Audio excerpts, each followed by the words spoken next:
जी सर्वसाधारण सभा झाली आहे त्या सभेमध्ये काही उपसूचना मांडण्यात आल्या. त्या उपसूचनांवरती तुमचा आक्षेप आहे ना, त्या आक्षेप काय साध्य होते त्या उपसूचना नक्की कुठल्या प्रकारच्या असू शकतो? पिंपरी चिंचवड महानगरपालिकेच्या सन 2017च्या सार्वत्रिक निवडणुकीमध्ये 15 वर्षे सत्तेवर असणाऱ्या राष्ट्रवादी काँग्रेसला पिंपरी चिंचवडकर नागरिकांनी सत्तेवरून पायउतार करून भारतीय जनता पक्षाला एक हाती सत्ता दिली. तदनंतर पुन्हा एकदा म्हणजे गत निवडणुकीमध्ये भारतीय जनता पक्षाला बहुमत देऊन या महापालिकेमध्ये सत्ता दिली. 2017च्या सार्वत्रिक निवडणुकीमध्ये महानगरपालिका असेल किंवा स्थायी समितीच्या माध्यमातून उपसूचनांचा विषय असेल, वाढीव खर्चाचा विषय असेल किंवा मुदतवाढीचा विषय असेल किंवा सल्लागार नेमणुकीचा विषय असेल, सार्वत्रिक निवडणूक 2017मध्ये अशा प्रकारचा राष्ट्रवादीचे सत्ताधारी लोक अशा प्रकारचा कारभार करतात आणि त्यामुळे या महानगरपालिकेमध्ये भय आणि भ्रष्टाचारमुक्त महापालिका आम्ही करू. या महापालिकेचा कारभार स्वच्छ, पारदर्शक आणि लोकाभिमुख करू अशा प्रकारचं अभिवचन सत्ताधारी भारतीय जनता पक्षाचं होतं.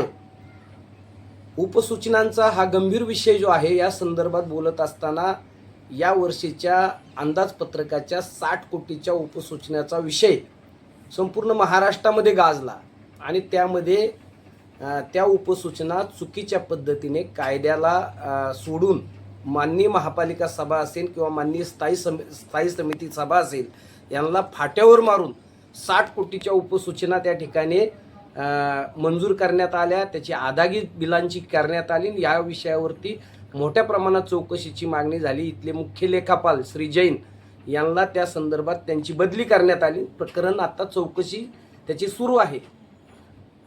काल सोमवार होता. 27 जुलैच्या या सर्वसाधारण सभा महानगरपालिकेची होती.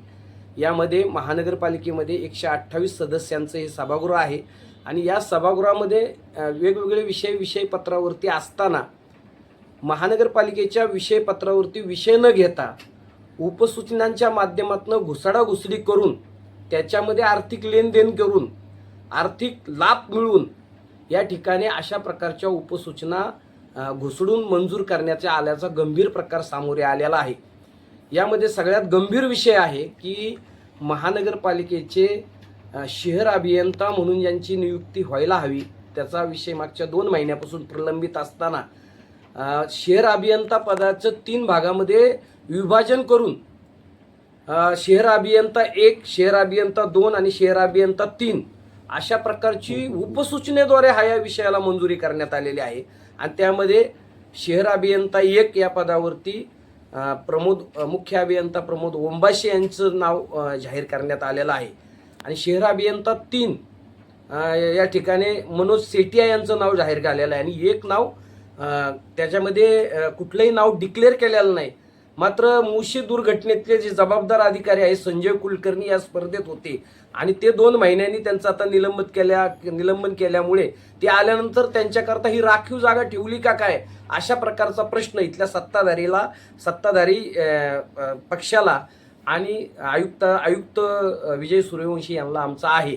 त्याचबरोबर महानगरपालिकेच्या विविध कामांच्या संदर्भात त्यामध्ये महानगरपालिकेचं मुख्यालय आहे त्यामध्ये 280 कोटी रुपये विद्युत विषयक कामे, सिमेंट कॉन्क्रिटीकरणाचे कामे, विविध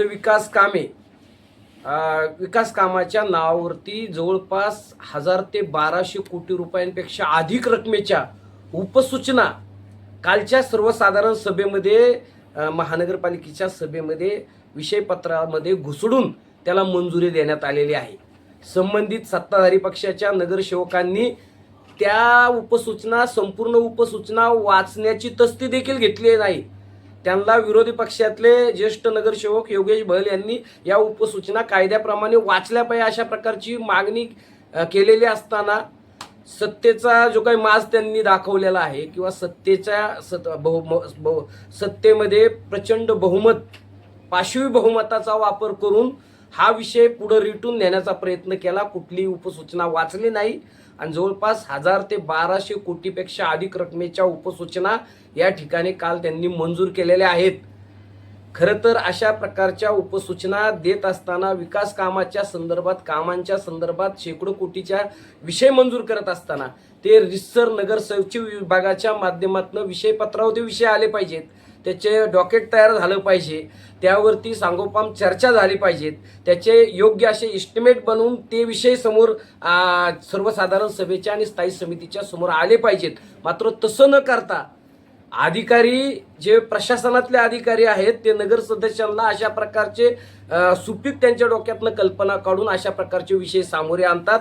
त्याचं योग्य असं इस्टिमेट तयार केलं जात नाही. उपसूचनाच्या माध्यमातून अशा प्रकारच्या उपसूचना स्टँडिंग कमिटीच्या सभेमध्ये, महानगरपालिकेच्या सर्वसाधारण सभेमध्ये अशा प्रकारच्या त्या घुसडायच्या, त्याला मंजुरी द्यायची आणि त्याची अंमलबजावणी करायची आणि करदात्या नागरिकांच्या तिजोरीवरती दिवसा ढवळ्या दरोडे घालायचे.